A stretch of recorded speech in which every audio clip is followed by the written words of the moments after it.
Unit 2, Chapter 2. Unidade 2, Your World. Countries, he, she, they, his, her, where is she from? Nós temos aqui do lado esquerdo countries, que são países, e do lado direito nós temos nacionalidades, nationalities, ok? Então, a pronúncia dos countries é Australia, Brazil, Egypt, China, England, France, Italy, Hungary, Japan, Russia, Spain, the United States. Okay? Nationalities: Australian, Brazilian, Egyptian, Chinese, English, French, Italian, Hungarian, Japanese, Russian, Spanish, American.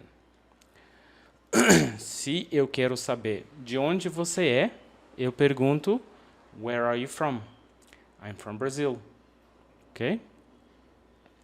Or eu posso falar I am from Brazil se eu não abrevia. Então, abreviado, I'm from Brazil. Não abreviado, I am from Brazil. Nationalities. Qual é a sua nacionalidade?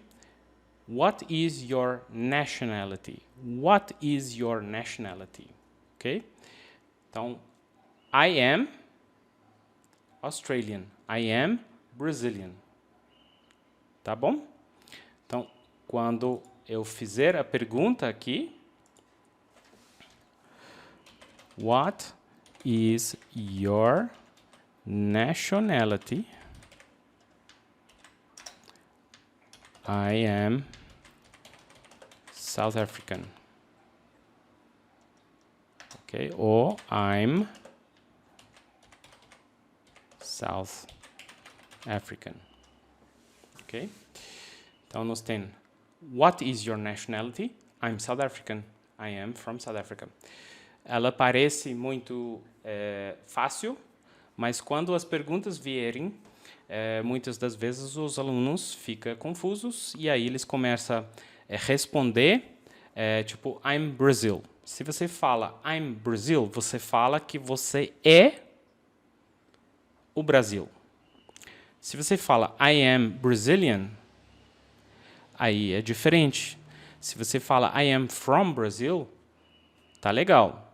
Se você fala I am Brazil, você fala que eu sou o Brasil. Se você fala I am Brazilian, aí você fala que você é brasileiro. Aí está correto. Então, toma cuidado com essas diferenças que você encontra aqui no countries e no nationalities. Tá certo? Te vejo no próximo.